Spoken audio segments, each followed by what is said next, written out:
On a glorious journey to great academic heights, you need a university that will guarantee you hopes of employment without sweltering in a pool of job hunts.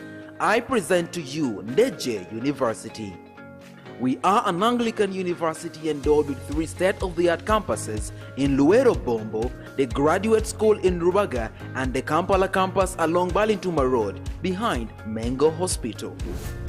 With well-coordinated learning programs ranging from day, evening, weekend, in-service and e-learning, the globally recognized university offers job market competing courses that will surely light your academic path. Our various undergraduate and graduate programs include Business Administration and Management, Engineering and Survey, Basic Sciences and Information Technology, Education, Environment and Agricultural Sciences, Arts, Health Sciences, and many more. With accreditation by the National Council of Higher Education, we now offer a diploma in clinical medicine and community health. We as well take pride in some courses sponsored by the Higher Education Students Financing Board for a loan scheme that will not get you worried of tuition as you pursue your dream. Come ready for an academic adventure on great facilities of learning. You can visit our website on www.ndejjeuniversity.ac.ug. Ndejje University, the fear of God brings knowledge and wisdom.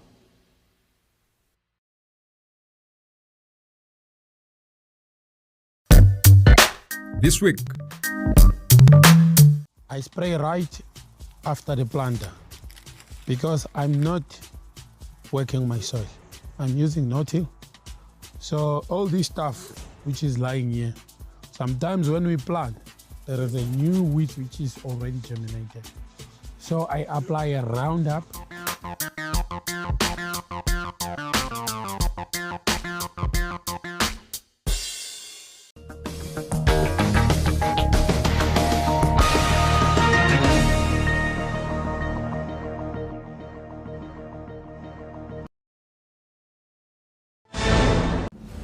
Coming up in Live at 8, Ndejje University students set for mid-semester tests.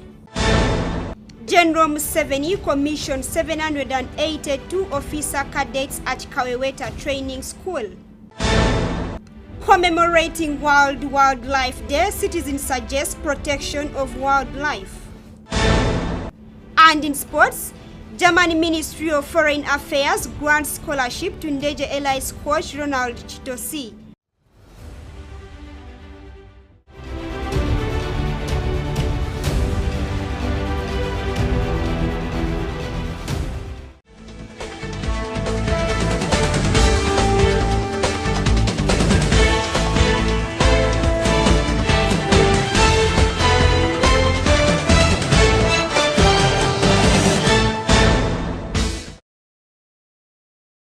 Welcome and thank you for watching Ndejje University TV. This is Live at 8. My name is ANSLEM OJARU with the news in details.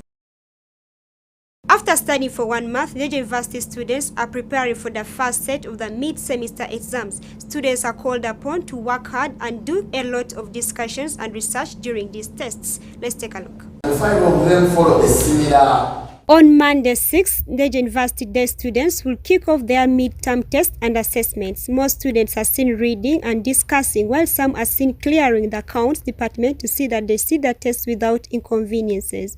Michael Atiku, an administrator, says they have prepared and arranged for the test that will run for a week starting on Saturday. We are prepared. Tests have already been put in place.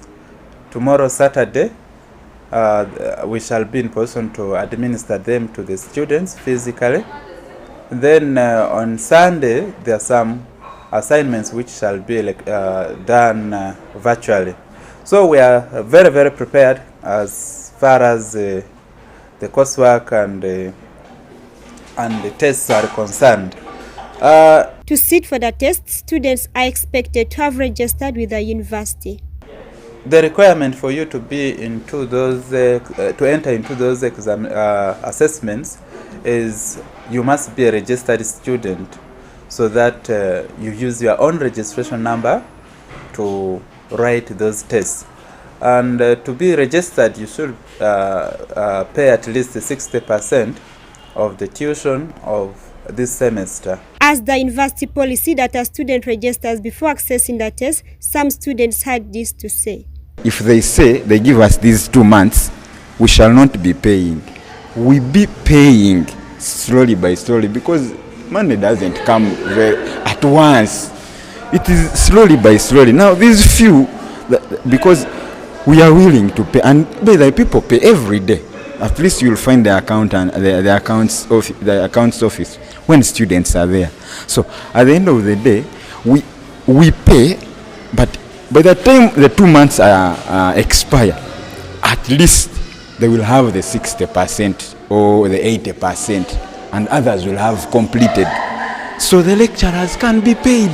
However, the tests are set twice, which gives an opportunity to those students who missed the first test and the ones who need to add on their marks and improve on their grades. We are giving opportunity for those students who could have also missed. However, after me doing a test and I realized that my performance is not okay and I need to improve my performance, you are very free to still write that test. So in other words, it is the next exit for the students who may not have passed. And it is also an exit for the students who may not have sat for this paper in the first test. So that's why we try to do that. And of course, we have already administered our those take-home courseworks to them, which are also equally expiring tomorrow, 14 days. After 14 days, they give us the written courseworks and they start with the tests. So the students who may not have written the tests by tomorrow, I'm sure they will be submitting their courseworks, the written courseworks, and they will be waiting for a test. If we successfully write this and we ascertain how many may have missed the test. But otherwise, our priority now is to first finish with the first set of tests. The assessment, which include tests, courseworks, presentation, contribute 40% to the students' final mark at the end of the semester. Contribute to 40% of the final examination. Examination 60%, tests and coursework 40%. But now coursework we are going to take about 20% off to cover for take-home coursework research. Then the remaining 20% is only for the tests. So that is the constitution of the papers. The faculty administrator encouraged the students to embrace the tests since everything set is within the coverage. So, dear students, do not fear these tests. They are just the usual tests. They are things you have learned for the last 1 month, and you study for them, prepare for them, do more research so that you are able to sit for these tests come tomorrow. Peter Amanya finally says he is ready for the test and advises other students to read harder. And we have been informed of that. So we are informing my fellow students to read hard, because now, like me, I'm a finalist. This is my final semester. I have to make sure that I do everything possible to make sure that I graduate in October. Yeah. The students have also taken the opportunity to encourage their fellows to embrace the tests. Because I've paid more than 60%, so I also want to sensitize my fellow students so that they can avoid inconveniences. They should pay in time and make sure they go for tests when they have cleared the tuition. Assessment. So, yeah, the only thing I would say to my fellow students, let's stay together, let's read, because our main aim why we came to Ndejje, it is to read and to get more knowledge about where we are going outside there. Let us not let the issue of tuition and this other 60% thing, let it not so much affect us and we fail to do what we are supposed to do, because we are students. Our main aim here is to study. So I only call upon all the students to come up and we read our books, get ready for these tests. This is the first set of tests to be undertaken. After another 1 month, students will sit for the second set of tests, which contributes to their final marks at the end of the semester. ANSLEM OJARU, live at 8. We are not going to write anything, please. I'm not President Yoweri Kaguta Museveni, who is also the Commander-in-Chief of the Uganda People's Defense Force, has commended Kaweweta Training School for training South Africans during their liberation struggle. Grace Nabukenya reports. General Museveni says it's because of this that he was awarded the prestigious Order of South Africa Medal in recognition of his contribution in the liberation of the people of South Africa from colonialism. This was during his recent visit to the Republic of South Africa at the invitation of President Cyril Ramaphosa, where he also addressed the Uganda-South Africa Business Summit. President Museveni was speaking shortly after commissioning 782 officer cadets for intake May 2022 to 2023 short at Olivia Reginald Tambo Leadership School, Kaweweta in Nakaseke district. The officer cadets, of whom 77 lady officers drawn from different formations and units of the UPDF, received training in officer basic military skills and knowledge. They were also taken through several field training exercises and drills, which culminated into combined arms operation exercises, according to the school commandant, Brigadier General James Barije Mohesi. General Museveni cautioned the commissioned officers to emphasize patriotism in their service, maintain good health, and avoid corruption, a vice he said will taint their good names. On patriotism, the commander-in-chief of the UPDF called upon the officers to put Uganda and Africa first, rather than emphasizing tribes and religion. General Museveni warned the local people against encroaching and stealing army land. This was after information by the Chief of Defense Force, General Wilson Mbadi, that army land has been encroached on and the matters are before courts of law. On his part, General Wilson Mbadi told the president that every time they train, they follow their purposeful intention of creating a whole personality of an officer who is mentally, physically, and combat ready with required proficiency and confidence to lead others under them. He congratulated the commissioned officers and cautioned them against undermining old cadres, but instead helped them to do their work better. The commandant, Kaweweta Military Recruit Training School, Brigadier General James Barije Mohesi, informed the gathering that of the 782 commissioned officers, 3 provisional officer cadets were from the Royal Military Academy of Sandhurst and 2 from the Tanzania Military Academy. The Minister for Defense and Veteran Affairs,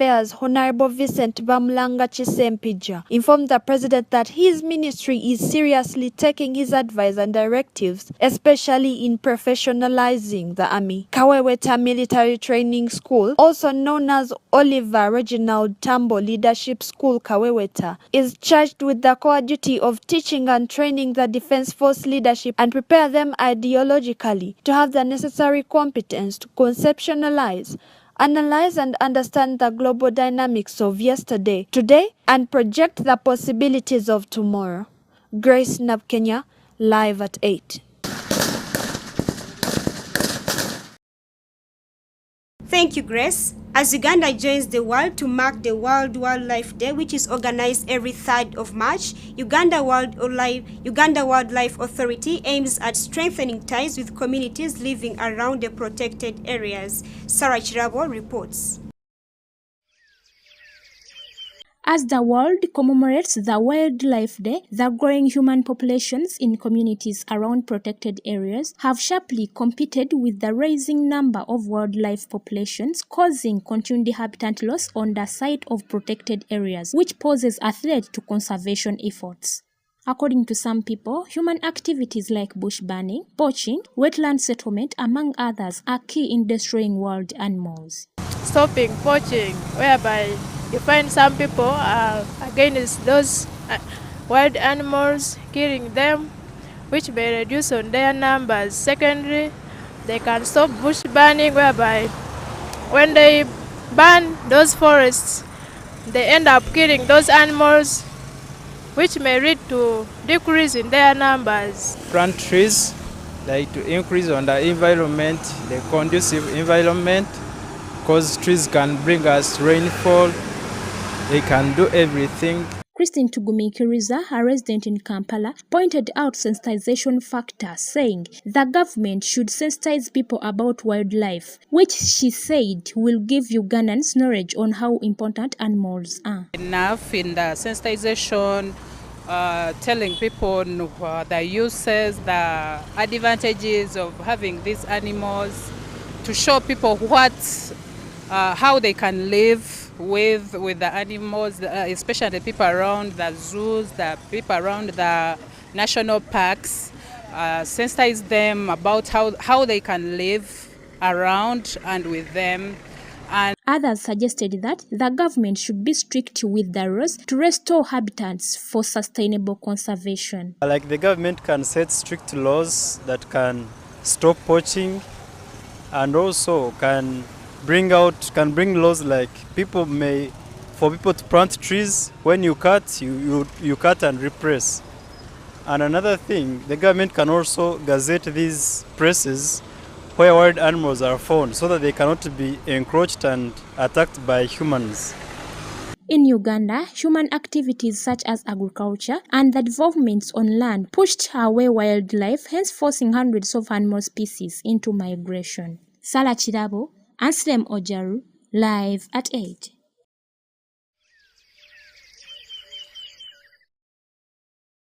Thank you, Sarah.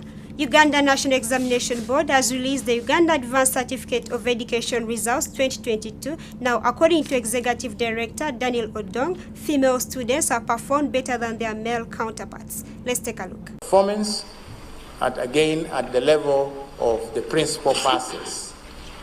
I will invite you to look at the column of a cumulative percentage. As the chairperson of the board said, the percentages of females at these different levels are higher. The proportion of females that got 3 principal passes stands at 48.6 compared to 40.1 for the males. Cumulatively, at 2 principal passes and above, you have 75.1% of the females compared to 67.0. So although the female candidature is a little lower, when you take the proportions of those who are getting these grades, you see that the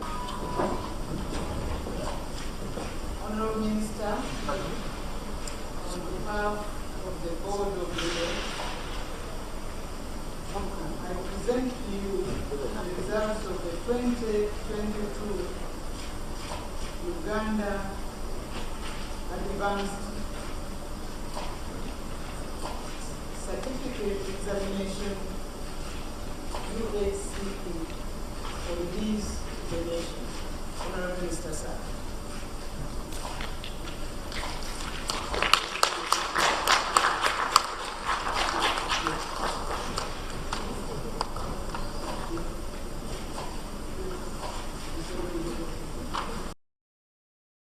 Ndejje Elites head coach Ronald Chitosi has set off for Germany, where the Ministry of Foreign Affairs in Germany awarded him a scholarship at the University of Leipzig to pursue a postgraduate diploma in sports science and international volleyball coaching that will take 5 months. Let's take a look.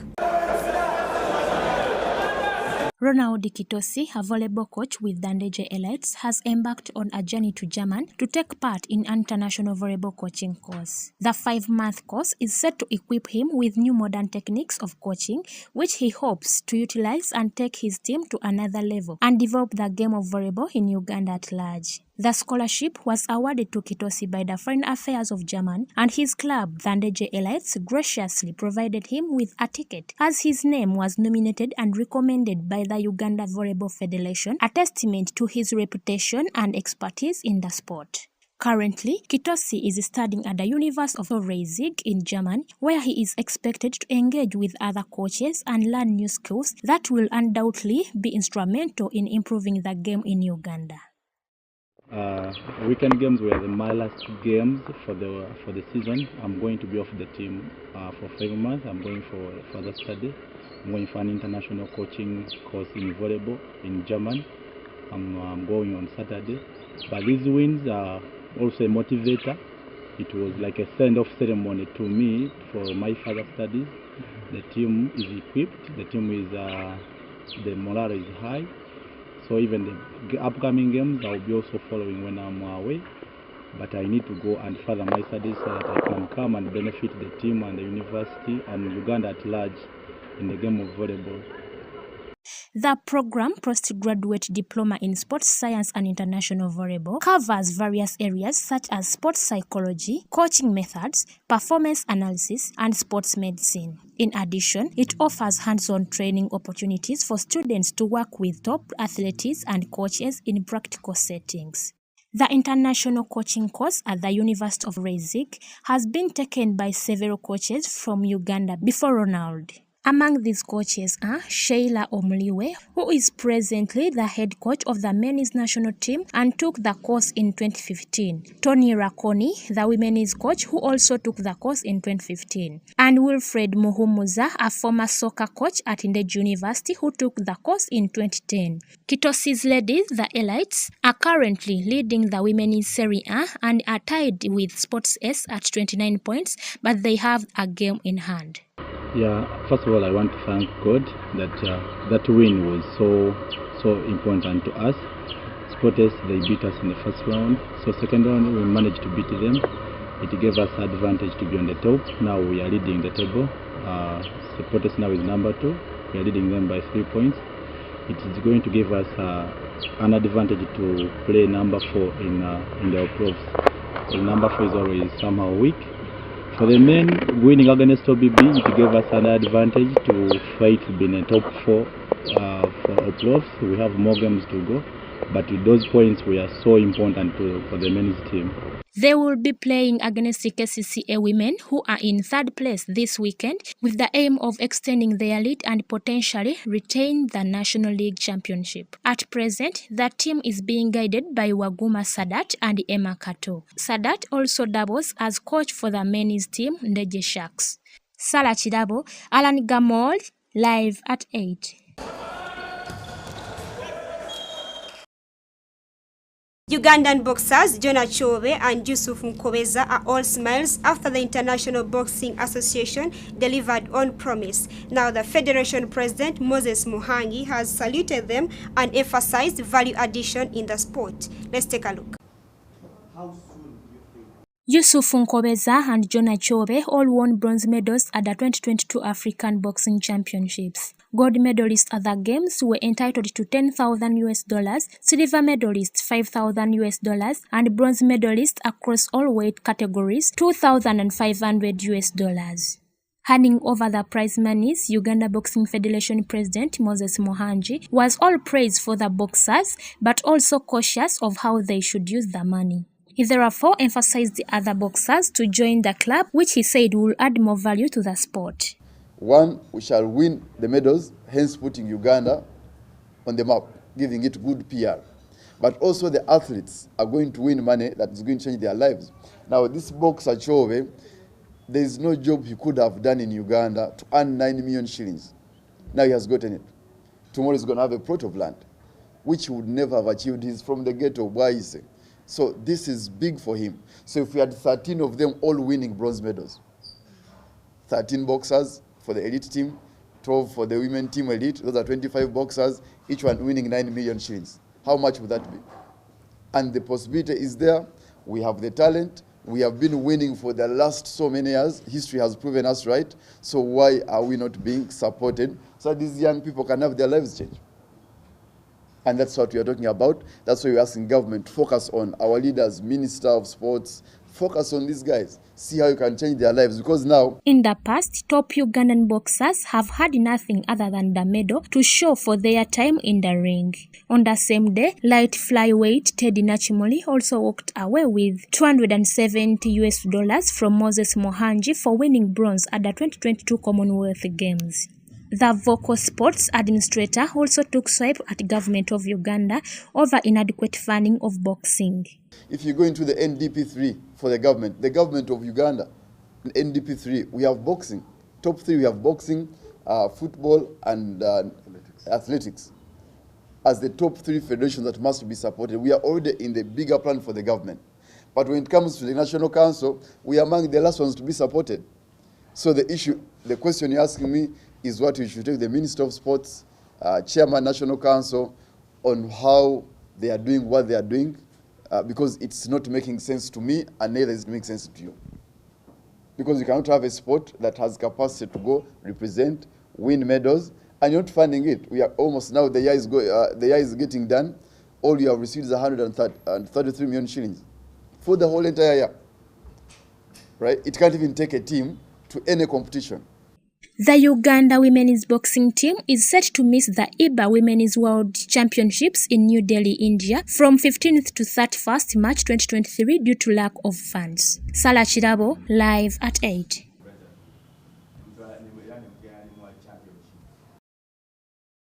Thank you for watching. That has been Live at 8. My name is ANSLEM OJARU. See you next time.